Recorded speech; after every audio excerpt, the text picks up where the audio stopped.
आज हम बात करने वाले हैं बिल गलत है तो जाए कहां, कंज्यूमर वर्सेस विजिलेंस सिस्टम। अब तक हमने भिवंडी की बिजली की कहानी के कई चेहरे देखे। किसी के लिए महंगा बिजली बिल, किसी के लिए पावर लूम का बढ़ता बकाया, किसी के लिए कनेक्शन की परेशानी और किसी के लिए विजिलेंस का मामला।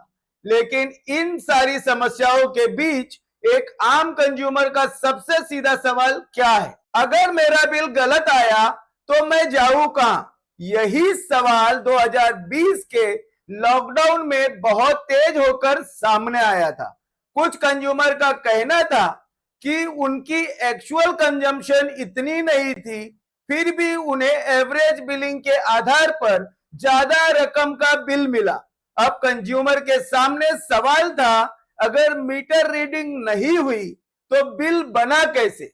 यही सवाल लेकर लोग टोरेंट ऑफिस पहुंचे, लेकिन कुछ मामले में आरोप लगाया गया कि उन्हें सेटिस्फैक्टरी जवाब नहीं मिला। एक महिला कंज्यूमर ने विरोध करते हुए कहा कि अगर बिल में समस्या है तो वह वहां बैठकर जवाब मांगेगी। मामला बढ़ा, पुलिस बुलाई गई और कंज्यूमर ने आरोप लगाया कि उसे वहां से हटाने के लिए दबाव दिया गया। दूसरी तरफ कंपनी के तरफ से यह कहा जा रहा था कि बिलिंग डिस्प्यूट के लिए निर्धारित प्रक्रिया का इस्तेमाल किया जा सकता है। फिर सामने आया दूसरा बड़ा मुद्दा, मीटर। अब मीटर तेज चलने का आरोप लगे तो वह जांच कैसे कराए और जांच कौन करेगा? क्योंकि अगर मीटर को लेकर शिकायत है और बिजली सप्लाई भी उसी कंपनी के हाथ में है, तो कंज्यूमर नेचुरली पूछता है, मेरा शिकायत की इंडिपेंडेंट जांच कौन करेगा? यही सवाल 2026 में भी भिवंडीकर न्याय मंच की तरफ से उठाया गया। उनका कहना था कि अगर टोरेंट पावर एमएसईडीसीएल की फ्रेंचाइजी है तो कंज्यूमर के लिए एमएसईडीसीएल या रेगुलेटरी अथॉरिटी का इंडिपेंडेंट मैकेनिज्म होना चाहिए। लेकिन बिजली की कहानी में मीटर और बिल से भी ज्यादा गंभीर शब्द है विजिलेंस। भिवंडी में टोरेंट पावर के खिलाफ विरोध करने वाले कई लोगों ने विजिलेंस कार्रवाई को लेकर गंभीर आरोप लगाए। उनका आरोप रहा है कि बिजली चोरी के नाम पर कंज्यूमर पर केसेस बनाए जाते हैं। लेकिन यहां एक बात साफ रखना जरूरी है, यह आरोप आंदोलनकारियों और स्थानीय लोगों की तरफ से लगाए गए हैं। दूसरी तरफ टोरेंट पावर की तरफ से यह पक्ष सामने आया कि बिजली चोरी के खिलाफ कानूनी कार्रवाई की जाती है। एक तरफ कंज्यूमर कहता है मेरे साथ गलत हुआ, दूसरी तरफ कंपनी कहती है हम नियम के मुताबिक कार्रवाई कर रहे हैं। और 2023 में यह टकराव अपने सबसे गंभीर मोड़ तक पहुंचा।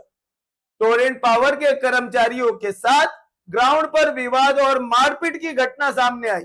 महिलाओं के तरफ से छेड़छाड़ के आरोप लगे, कर्मचारियों की तरफ से मारपीट की शिकायत की गई, पुलिस केसेस दर्ज हुई। जब बिजली का विवाद कंज्यूमर और कंपनी के बीच से निकलकर पुलिस स्टेशन तक पहुंच जाए तो इसका मतलब है कि कॉन्फ्लिक्ट कितना गहरा हो चुका है। लेकिन क्या इससे समस्या खत्म हुई? नहीं, क्योंकि 2026 में फिर वही शिकायत सामने आई। वार्ड नंबर 12 के लोग बिजली कटौती को लेकर टोरेंट ऑफिस पहुंचे। लोगों ने कहा कई दिनों से बिजली की समस्या है, बार बार कंप्लेंट करने के बावजूद समस्या बनी हुई है। टोरेंट की तरफ से कहा गया कि इलाके में बिजली चोरी और मीटर से जुड़ी समस्याएं हैं। यानी फिर वही दो बातें सामने आई, एक तरफ कंपनी का कंसर्न इलीगल कनेक्शन और थेफ्ट, दूसरी तरफ पेइंग कंज्यूमर का सवाल, अगर हम बिल भर रहे हैं तो बिजली हमारी काटी क्यों जा रही है? अगर किसी इलाके में चोरी हो रही है तो चोरी करने वाले के खिलाफ एक्शन जरूर होना चाहिए।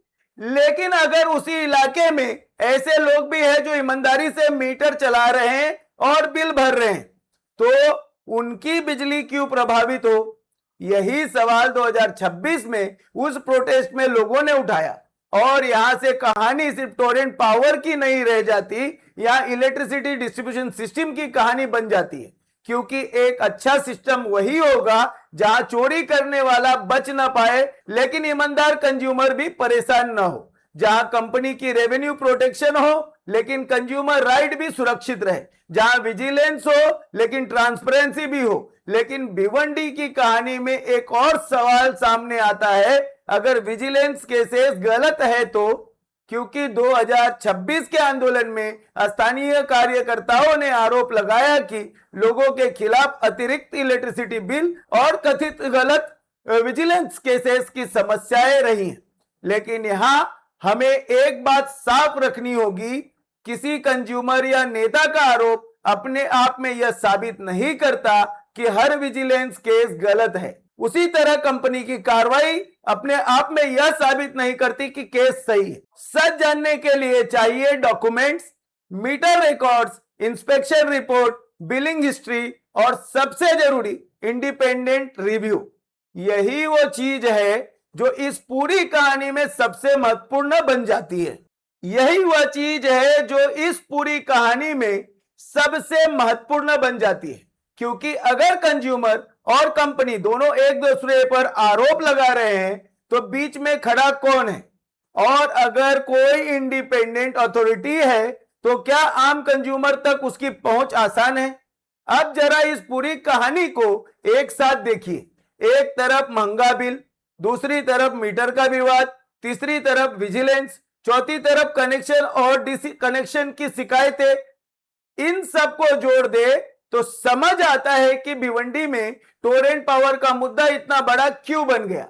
यह सिर्फ इलेक्ट्रिसिटी सप्लाई का मामला नहीं रहा, यह ट्रस्ट का मामला बन गया। लेकिन अब तक हमने सिर्फ एक तरफ की कहानी सुनी है, कंज्यूमर की शिकायतें, पावर लूम ओनर्स की परेशानी, आंदोलन, विधानसभा में उठी आवाज। लेकिन किसी भी कहानी का फैसला सिर्फ एक पक्ष सुनकर नहीं किया जा सकता, क्योंकि अगर एक तरफ कंज्यूमर है तो दूसरी तरफ कंपनी भी है। अगले एपिसोड में हम उसी दूसरी तरफ को समझने की कोशिश करेंगे।